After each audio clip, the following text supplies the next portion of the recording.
नमस्कार. बातमी आहे सोलापुरातून. सोलापुरात नियतीचा निर्दयी खेळ. लग्नानंतर तब्बल 12 वर्षांनी जन्मलेल्या समर्थचा रेबीजने दुर्दैवी अंत. समर्थ योगीनाथ स्वामी, वय 9 वर्षे, राहणार घोंगडे वस्ती, चाटला साडी सेंटर जवळ, सोलापूर असं या दुर्दैवी घटनेत मृत्युमुखी पडलेल्या चिमुकल्याचं नाव आहे.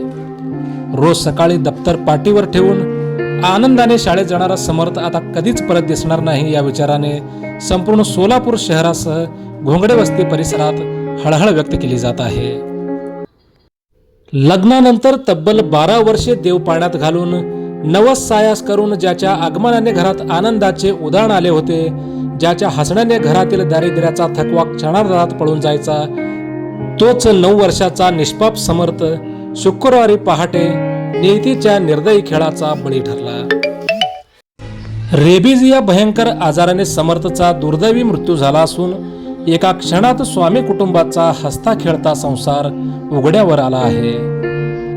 मिळालेल्या माहितीनुसार 2 महिन्यापूर्वी समर्थ आपल्या मित्रांसोबत गल्लीत सायकल चालवत होता.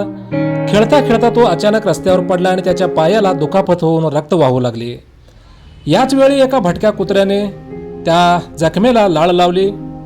समर्थच्या घरची परिस्थिती अत्यंत हालाकीची, लहानशीच तर जखम आहे असे समजून त्यांनी गरिबीमुळे त्यावर योग्य ते वैद्यकीय उपचार वेळेवर होऊ शकले नाही.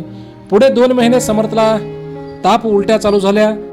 कौटुंबिक ओढाताणीतही आई वडिलांनी त्याला खाजगी रुग्णालयात दाखवले, पण 24 जून रोजी त्याला त्रास अधिकच वाढल्याने रुग्णालयात दाखल करण्यात आले.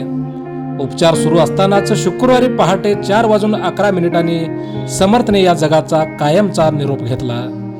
ज्या मुलाला लहानाचे मोठे करण्यासाठी आई वडील धडपडत असतात, त्यांच्या डोळ्या देखत तोही नवसाने 12 वर्षांनी झालेला मुलगा अचानक निघून जाणे, या काळीच पिळवटून टाकणारा त्या दाम्पत्याचा आक्रोश उपस्थितांचा छाती फोडणारा होता.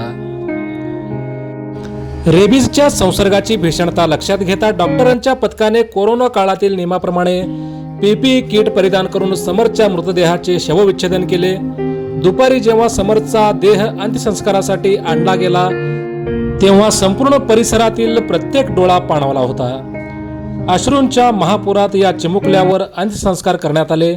या दुर्दैवी घटनेची नोंद जोडबळपेठ पोलीस ठाण्यात झाली आहे. पोलीस अधिकारी लक्ष्मण घोडके हे या प्रकरणाचा पुढील तपास करत आहेत.